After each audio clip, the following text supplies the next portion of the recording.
नमस्कार मित्रांनो, मी पल्लवी पवार. माझ्या पेजवरती चॅनलवरती तुमच्या सगळ्यांचं स्वागत आहे. सो पुन्हा एकदा नवीन व्हिडिओमध्ये नवीन विचारांसोबत आपण मिळतो. पण त्याआधी मला माझ्या व्हिडिओ तुम्हाला आवडतात की नाही हे नक्की सांगा. प्लीज कमेंट करून सांगा. आवडलं नाही तरी काही हरकत नाही, तरी कमेंट्स करून सांगा. आणि जर आवडलं तर लाईक करा, शेअर करा आणि अजून चॅनलला सबस्क्राईब केलं नसेल सो प्लीज एक सबस्क्राईब करा. आणि फेसबुकवरती बघत असेल तर फॉलो करा. चला तर विषयाला सुरुवात करूया, कारण की तुमच्याकडे पण जास्त वेळ नाही आणि माझ्याकडे पण जास्त वेळ नाही. सो वेळेचा विचार करता आपण व्हिडिओला सुरुवात करूया. तर आता शाळा सुरू झालेली आहे, तर एक गोष्ट खटकली होती ती चला म्हटलं तुमच्यापर्यंत शेअर करावं. मंडळी, आपण किती नशिबान होतो की आपण त्यावेळेच्या शाळांमध्ये मोठे झालो किंवा शिक्षण झालं आपलं. कारण की तुम्ही आत्ता बघू शकता की त्यावेळेला आपल्याला आपले आईवडील 7 वर्षामध्ये स्कूलला न्यायचे आणि त्यावेळेला 7 वर्षामध्ये पण आपण रडत-कडत स्कूलला जायचो. पहिली वर्गामध्ये आपण 7 वर्षात बसायचो. त्यावेळेला आपल्याला सुरुवात व्हायची, ती आई लिहायची आणि 1, 2, 3 लिहायचे. आणि आत्ता मुलांवरती म्हणजे आपण बोलतोय की जे वाढतं कॉम्पिटिशन चालू आहे त्याच्यामध्ये मुलांवरती एवढा प्रेशर पडतोय एवढ्या वयामध्ये. म्हणजे आता मी परवाच गेले होते, म्हणजे माझी स्वतःची मुलगी पण 2 वर्षामध्ये प्लेला गेली, 3 वर्षामध्ये नर्सरीला, 4मध्ये ज्युनियर, 5मध्ये सिनियर आणि 6 वर्षामध्ये तिने फर्स्ट गाठलं होतं. सो आत्ता परत 7 वर्ष केलं आहे तरीसुद्धा. पण त्यावेळेला ह्या सगळ्या गोष्टी नव्हत्या. आपल्या वेळेला फक्त बालवाडी असायची आणि ती बालवाडी पण अशीच असायची की खाऊसाठी आपण जायचो आणि डायरेक्ट पहिलीमध्ये जायचो. सो म्हणजे शिकलो त्यावेळेला पण त्या शाळांमध्ये आपण शिकलो. आज स्वतःला प्रूव्ह करतोय, कमवतोय किंवा आज बऱ्याचशा क्षेत्रामध्ये पण आपण पुढे आहोत. असं नाही आहे की त्यावेळेला आपण 7 वर्षात काहीच केलं नाही म्हणजे शिकलो नाही. पण एक आहे की 7 वर्षामध्ये ते आपण बालपण असतं ना ते जगलो. 7 वर्षामध्ये खरं बालपण काय असतं ना हे आपण त्यावेळेला अनुभवलेला, म्हणून आज आपण खुश आहोत, आज एवढी मेहनत करतो तरी, कारण की त्यावेळेला तो पिरियड आपण एन्जॉय केला होता.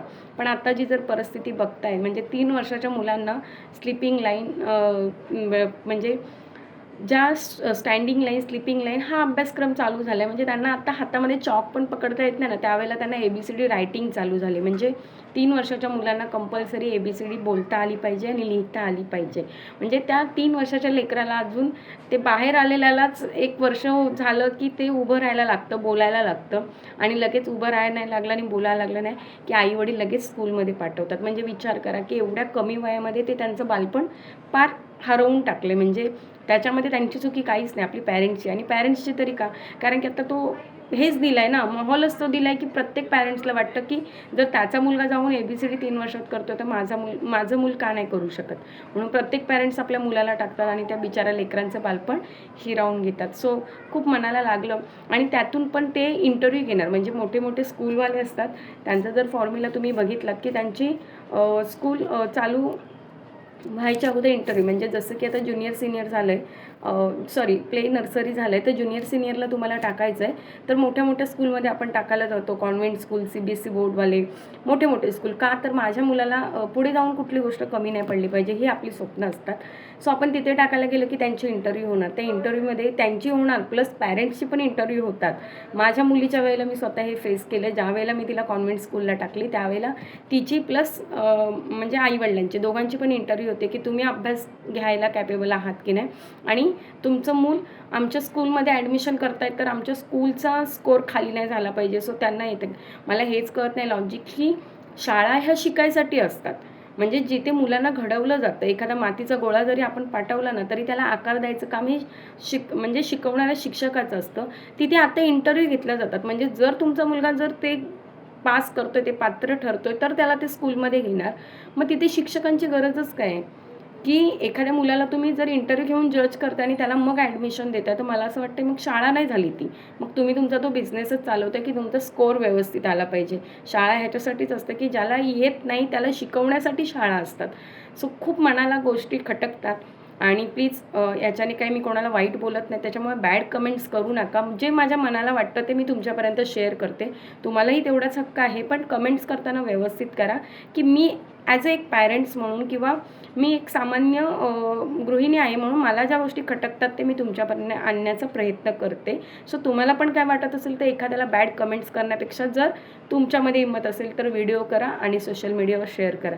सोशल मीडियावरती आपण काय शेअर करतो म्हणजे काही कदाचित बोलतील की मग व्हिडिओ बनवू नका. तर सोशल मीडियावर का करतो? कारण की आपण ॲट अ टाईम 100 लोकांपर्यंत पोहोचू शकत नाही, पण कदाचित आपला व्हिडिओ 100 लोकांपर्यंत पोहोचू शकतो.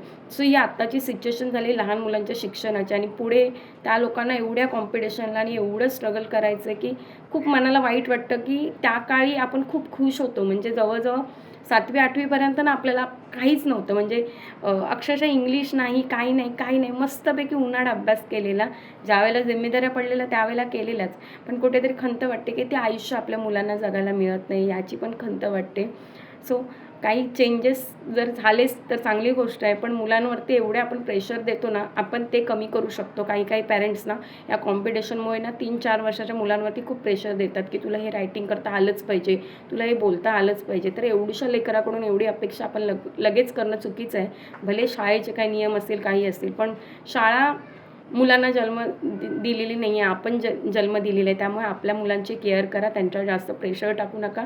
त्यांच्या वयानुसार हळूहळू तो अभ्यासक्रम पार करतीलच. सो आवडला व्हिडिओ तो जास्तीत जास्त शेअर करा. जर काय माझं चुकीचं वाटत असेल तरी कमेंट्स करून सांगितलं तरी काय हरकत नाही.